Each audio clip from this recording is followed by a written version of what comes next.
I wanted to come on here and discuss this Pastor Troy Lil Nas S situation, but it's going to go a little bit deeper than that, and you'll find out what I mean in the latter part, or well, maybe the middle part of this video.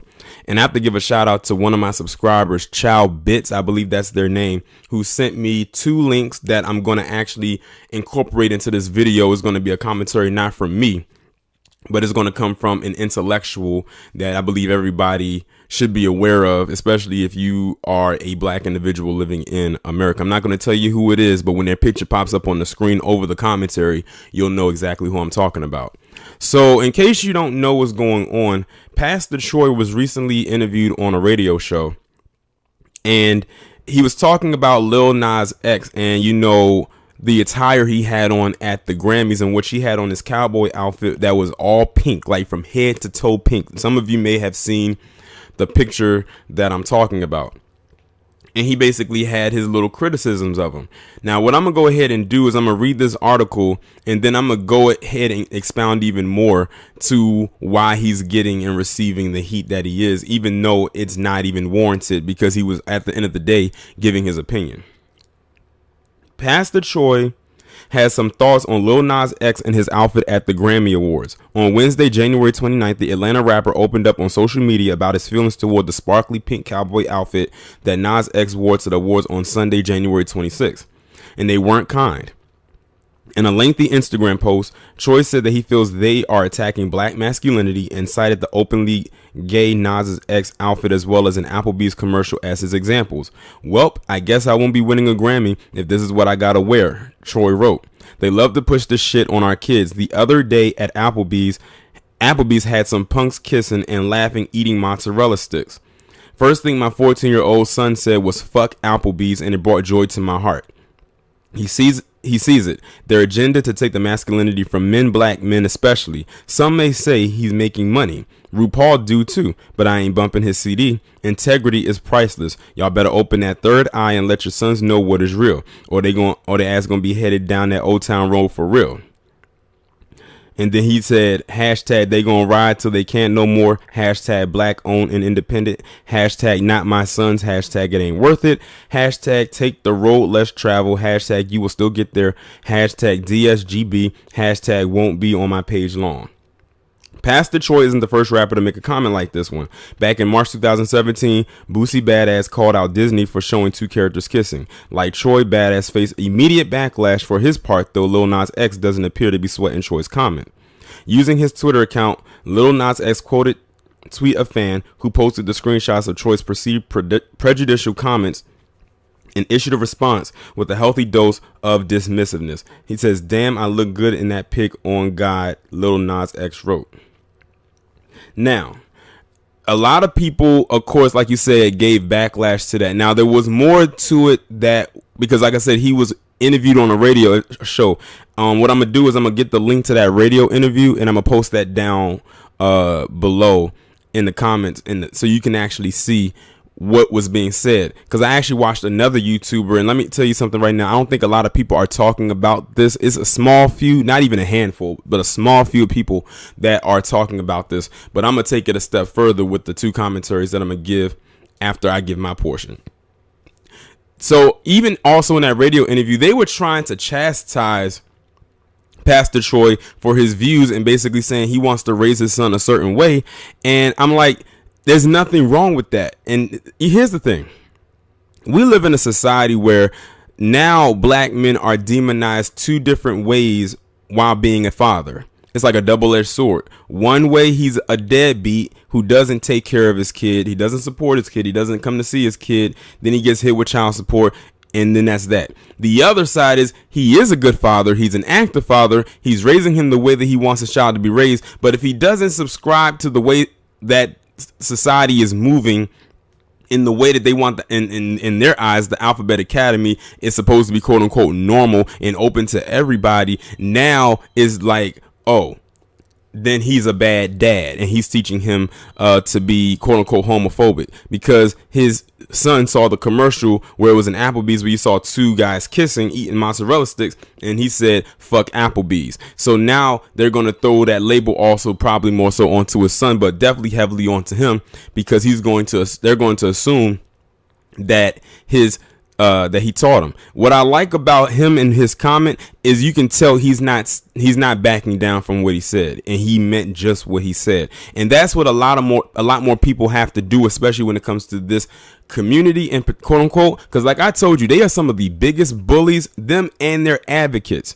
Like when you hear the radio interview, you'll see what I mean when after he says this comment and how the radio host, especially the woman, and it's always the female, literally try to pull him back from the ledge, so to speak. Like how, in so many words, she was saying, how could you say that, in a subliminal way without actually saying, how could you say that? But I agree with what he said. And he basically also said that too. He says, I guess in order for me to win a Grammy, this is what I gotta wear. And he ain't lying about that either. And ironically, the two links that I'm going to post into this so y'all can hear it was under the video I recently did about Billy Porter going to Sesame Street wearing that gown that he wore to the Oscars. Like, I'm sure it's all making sense right now. It should be. Like I said, the agenda is definitely real. And when you hear these two commentaries that I'm about to post in maybe in the next minute, you'll see exactly what I mean. But what I'm going to do is I'm going to stop talking right here. I'm going to incorporate these commentaries, and then I'm going to end off the video. What's wrong with variety? What's wrong with diversity? Diverting from one thing to another. Well, maybe nothing, but let's examine it. Examine it for what? To see if it is an improvement over what you already had. And if so, justify it by showing, by example, where's the improvement, which one of these, see, when you start talking about homosexuality or lesbianism, these are not just abstract words. These are talking about you have to do certain things to qualify. So what are these things that you do? And which one of them is an improvement over what has been done? That's just like a person might come around and say, well, hey, I used to kind of be attracted to people, I've had several wives and all like that. Even had a little incest, every now and then, but I finally came to the conclusion that people ain't where it's at all. I'm in the bear. You say, what do you mean you in the bear? I'm into bear. I go out in the woods and I chase me down a bear. The bear ain't chasing me no more. I'm chasing them. I have found that that's a wonderful alternative. After all, man, let's face it. Look at these marriages and divorces and whatnot. I don't have no trouble with the bears. I used to didn't think of anything about bears except just going to the ball game, But I found out that, man, if you really snuggle up to a bear, you'll never want to go back doing nothing else. Now, where'd you get that idea? Well, it just came to me one night. Tired of these women. In fact, people was telling me, well, if you don't like women, get you a man. Well, I'm tired of them too. So I'm in the bear. See, now you might laugh, but it's going to come to that if it ain't already. Because there are some people into that. Yeah, they call it, what do you call it, bestiality? Yes, sir. Yeah, see, that might be a wholesale thing. In about another 10 years, they say, well, hey, this gay and lesbian thing about played out, man, ain't where it's at. Man, everybody's trying to preserve the bears now. I'm trying to get me a panda. Now, what is the point that I'm making? It's lots of things that the mind can do. The mind is extremely inventive and extremely flexible. But the basic question is this type of activity an improvement, and if so, why? Otherwise, Why are you coming around asking black people who don't even have a roof over their head that this is what they should be pushing now? Mm-hmm. They don't even have a decent school or a decent job. But now you want them to join the gay rights movement, and that should be their priority. We should drop everything else and make that a priority. I don't see the justification at all. Mm-hmm. They have some white people who came around years ago and started calling it the rainbow. You know, kind of, you might excuse the pun, tailgating Jesse Jackson's rainbow push for civil rights. And then they got to saying, well, what is this all about? And when the question was asked, they answered by saying, well, it's another division of civil rights. Yeah. Yeah. It's all the same thing. Discriminating against gays is the same as discriminating against blacks. And a lot of black people say, wait a minute, it may sound like the same thing, but it ain't the same thing. But they were able to shout all of that down. It is the same thing. Why is it the same thing? Because I said so. White supremacy in action again. Always, because I said so. See, but, you know, but that don't, you know, it sounds like it could be right, but it's something that still don't add up. It ain't the same thing. It is the same thing. Trust me. No different. Discrimination is discrimination, which is another word that people should pay attention to. Everybody discriminates every day. You discriminate when you decide to ride the bicycle to work rather than catch the bus. Now, does that say that you're discriminating against the bus riders? You know, so that word discrimination, I don't even use it because everybody discriminates. It just means choosing. But what is the key? The key is it a choice that's constructive? When you start talking about black people's plight now, see, that's a different thing altogether. Is it constructive or is it non-constructive? Because it's got to be one or the other. Is it an improvement? Now, we already have a mess with the male-female thing, but you would have that anyway under any system that's unjust. But now, are you making a bigger mess, or are you straightening out all the mess that ever was? I have no reason to believe that this is helping to straighten out anything. It's helping to make it worse, particularly when you start doing it right down to the grade school level. Start saying that this is something that this is just what you children need. You're 7 years old, and this is what I need? I don't even know what sex is yet. Now you're telling me about alternatives to sex. Well, let's start out so that your mind will get straight. Now, Jane has 2 mommies, thinking about getting 3. Now, what benefit is this to Jane? Well, she learns diversity at an early age. Diverting from what to what in order to do what? Oh, well, we'll know when we get there. Don't ask so many questions. Oh, no. I got a lot of questions. You know, show me how this is a what? Improvement. Which one of these acts? See? Well, you know, being gay. Don't you understand what being gay used to mean? Being happy. I mean, you know, but that ain't what it means, I don't think, when you say it. So you're talking about acts. Show me by demonstration the very act that you're talking about that's going to be an improvement. And then show me, tell me in words how this is a great improvement. Tell me, you know. First, do the act with me looking at you. And then after you finish the act, you'll say, now that's act 1 of being gay. You ain't gay unless you do this. See? You know, there's several things you can do to qualify for being gay. So you got to have qualifications. Otherwise, what's the difference between you and everybody else? If you don't do something different. So you got to do something. So whatever that difference is, you do it. Then you get before, you know, come to the blackboard with the pointer and whatnot, and you say, now, number 1, this is an improvement over whatever it is you all are doing out there. It's not just an alternative. And I'm telling you this because you should be on board for supporting Act number 1, which I just demonstrated to you. This is what you actually ask people to do. See, in other words, stop just talking in circles and whatnot and talking in innuendo. Get the crowd there to come and take their seats respectfully, and then march down the aisle and come up to the podium and have your bed up there or whatever it is you're supposed to have, and do what it is that you say that everybody should be taking an interest in and supporting.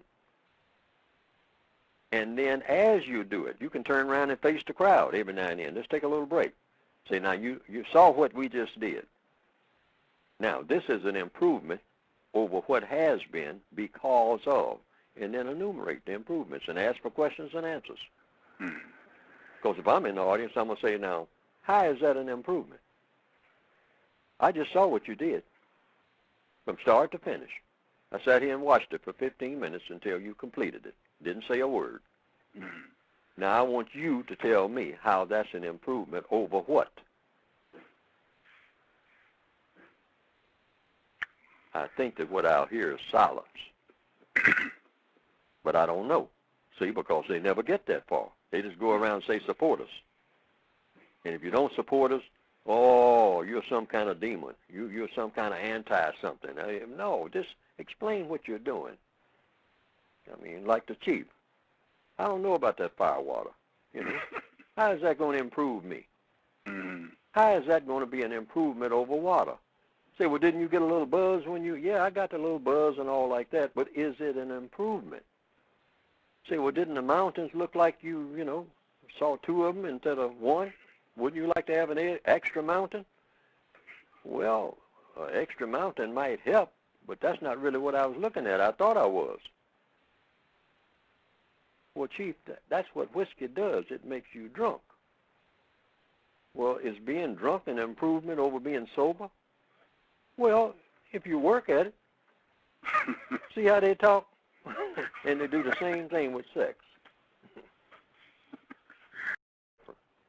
Every black person on the planet who has been exposed to white supremacy, and the assumption is every black person on the planet has been, even when they haven't been in contact with white people directly.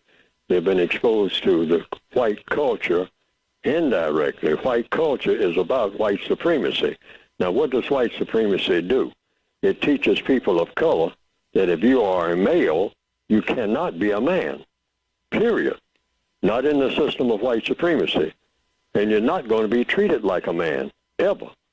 Now, you can walk around and think that you're a man, but that's between you and you, strictly between you and yourself, because no white person has an obligation, if you're a black male, to treat you like you are a man. And it's logical simply because in the system of white supremacy, it's impossible for a black male to be a man. It doesn't make any difference how old he gets or what he knows or what kind of connections. That can't be done. I just start with myself. I'm not eligible, not qualified to be a man. Why? Because I was born in captivity, that's why. When you're in captivity, when you're a prisoner of war, you are strictly that and nothing else, a prisoner of war, a victim of white supremacy. And you don't have another title. You can give yourselves all kinds of titles, which is why black people love titles. We give ourselves all kinds of titles. We give each other all kinds of titles. Some titles, it's not as bad as it was in the old days. I say bad, if you want to use that word. But some people used to say professor, reverend, most high. I mean, before you ever get to a name, you would have about 40 titles. You know, when somebody introduces you, if you're supposed to be what you call a big shot Negro in the old days. This is not new. This goes way back. That struggle. Oh, I'd just love to be a man. I mean, what can it take? But by this generation, what you call the new millennia, most young black people have looked around. They have looked at the people that came before them, who since the 1960s, the white supremacists have done a rough job on black malehood, first of all, giving them an option that you can continue to be a big boy, or if you really want to get some material benefits, put on some gold slippers and skip around, and grin all the time and all like that, and have a little money in your pocket. Now you can be a black girl if you're a black male. You can be a black girl, but you cannot be a man. You will never be a man in the system of white supremacy. Now, they have put that in cement. They have written, or rather in steel, or whatever the hardest subject, a diamond. The white supremacists have put that philosophy out here since the 1970s. That's the benchmark that I give it. All over the world, and they're spreading it. They're saying, you're not going to be a man. You're a black male, and you think you're going to be a man on my watch? On my watch? This is the voice of the white supremacists now, racist man and racist woman. Say, that's not going to happen. Say, now, Martin Luther King and Malcolm X and Elijah Muhammad and all of that, they said that that's what they're going to make you out of, but it's not going to happen. Now, you can talk it, but you make any move to make that real, and you're going to wonder what fell on you. Now, they have made that clear to all of us, and the young black people have picked up that signal, and they say, well, if I can't be a man and I don't want to be like my sisters, I don't want to switch around all day looking for a male, and I pretend to be a female or try to switch over and be one, if they can operate on me and make me one, because then things become easier. I guess, I hope, but I definitely can't be a man because I'm in big trouble if I try to be. Then what can I be? Well, the white supremacist said, well, I'll give you another outside option. You can go around and pretend that you're a man by doing harm to other black people. That's cursing out black females, calling them names and all like that. Write songs about them where you call them all kinds of names and kick them all up and down the street. We don't care about that. Kick your mother up and down the street. We rejoice when we see you do that, okay? But if you start acting anything like you ask for respect from us, the white supremacists, boy, you're going to get dead real quick. Most black males, we know that because they teach us that in no uncertain terms. When we really start asserting ourselves and say, you're going to respect me as a man. And the white supremacists said, you tell that to other black people. But don't you get in my face ever, boy, and act like you're even thinking like that, dealing with me. Now, I'll play with you for a little while. I'll laugh and joke with you. But if you get serious and think that you're going to be a man, and when I'm here, because there ain't but one man in this house, and when I say house, I mean the entire planet Earth. Anytime you think with your black self, you're going to be a man in my presence, you got another thing coming. Now, like I said, I'll play with you. I'll kid around with you. I'll joke with you. I'll play some ball games with you and all like that. Don't you ever think that you're a man. You're a boy, or you can act like your sisters and be a girl, and you ain't got no other choices with me. But you got all kind of choices with your own people. Even though your own people are really not your own people, they are mine too. But you can kill them. You can tell them, ain't nobody going to disrespect you. Well, you tell that to other black people, boy. Well, don't you ever even think it in my presence. You don't even have to say it. Don't you even act like you might be thinking that, or you're going to find out what hell is. And you know what? The white supremacists have proven that they can deliver on that message every time, and I don't care who you are, if you're black on this planet.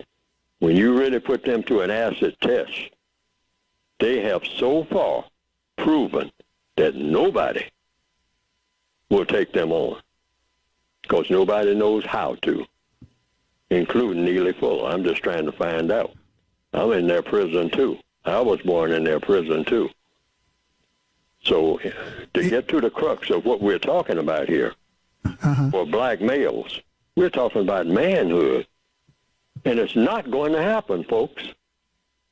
as long as you have the system of white supremacy in place and not having a system of justice. This is why, rather than run around killing each other, that's not going to help.